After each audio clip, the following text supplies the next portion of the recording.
এই দেখ আজকের ক্লাসটা কি, একটা ভার্ব আমি লিখবো, মানে একটা ভার্ব বিভিন্ন টেন্সে ব্যবহার হয়। তোরা তো ক্লাস 5 আর 6 এর ছেলেমেয়েরা, আমি মনে করবো যে আগে সবার আগে ট্রান্সলেশনটা শিখতে হবে। ট্রান্সলেশন আদার অন্য কিছু ব্যাপার না। তুই টেন্স জানিস তো? কি রে, টেন্স জানিস তো? কি টেন্স জানিস? Present, past, future. আর এবার এর সমস্ত ভাগগুলো তুই দেখ, এটা সবসময় ভাববি সবার আগে তোদের ওই কনজুগেশন অফ ভার্ব, ভার্বের যে 3টে ফর্ম আছে তোদের সেটা মুখস্থ করতে হবে। কি রকম আমি একটা দেখাচ্ছি তোদের, একটা ভার্বকে দিয়ে আমি দেখাচ্ছি কতগুলো টেন্সে ব্যবহার করতে পারবো। এই দেখ এখানে ভার্ব 1 আছে, আমি ভার্ব 1 কি লিখেছি সবাই বলো, বলো রাইট। আচ্ছা এইটা পাস্ট টেন্সে কি হবে? V2 তে কি হবে? আর V3 তে কি হবে? আর ফিউচারে আমি আলাদা করে V4 লিখেছি। এগুলো কিন্তু কনজুগেশন অফ ভার্বের মধ্যে পড়ে না। ওই কনজুগেশন অফ ভার্ব খালি মোট 3টে ফর্ম থাকে, আমি এক্সট্রা করে 4 নম্বর রূপ দিয়ে দিয়েছি। সবসময় মনে রাখবি 4 নম্বরটা সরি 4 নম্বরটা হচ্ছে কি ফিউচার টেন্সে। কোনো কিছু ভার্বের আগে শ্যাল আর উইল বসে যায়, সেটাই ফিউচার টেন্স হয়ে যায়। ক্লিয়ার? এবার কাকে বলে আমি ক্লাসটা দিয়েছি, প্রেজেন্ট টেন্স যেটা সাধারণভাবে হয়, পাস্ট টেন্স যেটা অতীতকালে হয়ে গিয়েছিল কিন্তু অতীতের সঙ্গে তার বর্তমানের কোনো আর লেনদেন নেই, অর্থাৎ যেটা আমরা চোখের সামনে দেখতে পাই না সেটাই অতীতকাল। আর বর্তমানকাল যেটা সাধারণ, এই যে আমি তোমাদের সবার সামনে দাঁড়িয়ে আছি, স্থির হয়ে আছি, দেখো তো এটা কি টেন্স? বলো বলো এটা কি টেন্স? তাহলে বর্তমানে কোনো কাজ স্থির যেটা হয় বর্তমানে, যেটা চোখের সামনে আমরা দেখি, আমরা বলবো না দেখছি, দেখছি বললেই তাহলে সেটা বর্তমানে কি মান হয়ে যাচ্ছে? চলমান হয়ে যাচ্ছে। আমরা সাধারণ যেটা বর্তমান বলে, যেটা চোখের সামনে স্থির, যেটা চোখের সামনে আমরা দেখি। আর অতীতকাল যেটা হয়ে গিয়েছিল, যেটা ইতিহাস, সেটা অতীতকাল। আর ফিউচার যেটা এখনো হয়নি, যেটা হবে। এই যে তোরা আমার কাছে ক্লাসটা নিচ্ছিস, ক্লাস নেওয়ার পরে তুই বাড়িতে যাবি, বলে স্যার আমি বাড়িতে গিয়ে ডিম ভাজার মুড়ি খাবো। তুই তো খাচ্ছিস কি আগে বল?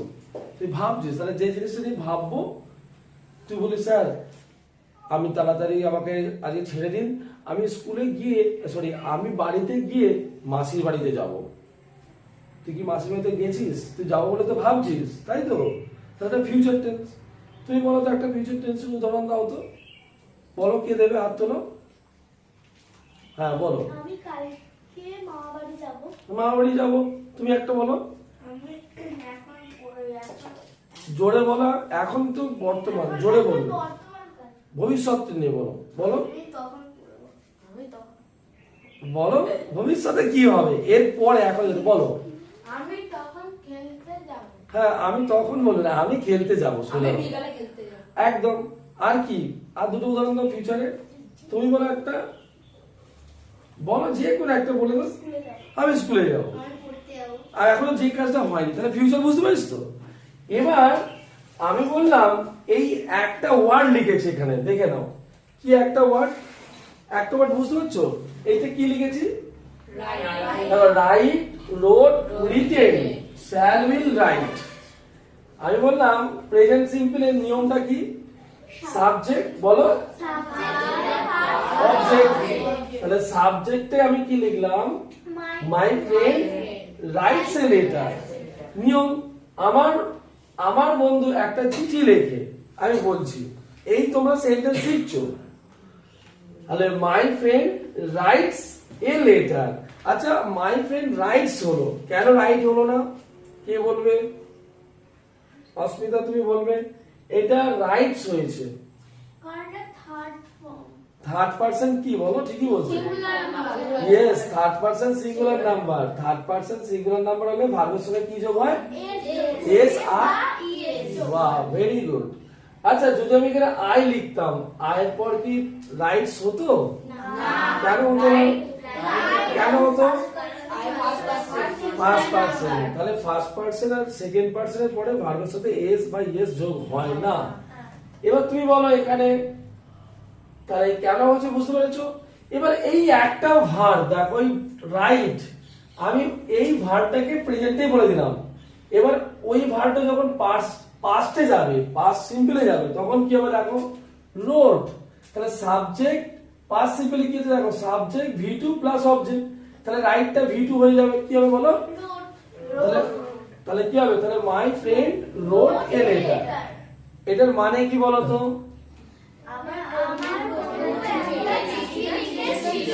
কেন লিখেছিল বললে তুমি, বলো কেন লিখেছিলে? ইয়েস, বুঝতে পারছো?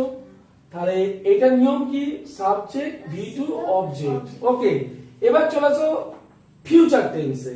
আমি ফিউচার টেন্সের নিয়মটা কি দেখো, subject shall will verb 1 object, তাই তো? বলো subject shall will verb 1 object.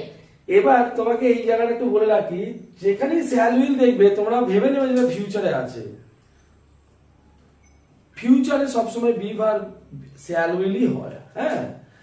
তাহলে তুমি বলো তো, এই একটা ভার্বকে আমি কিসে দেখালাম, প্রেজেন্ট সিম্পল, সরি হ্যাঁ প্রেজেন্ট সিম্পল, পাস্ট সিম্পল আর ফিউচার সিম্পল, মানে এটাই টেন্সের গঠন, মেন তিনটে টেন্সের গঠন।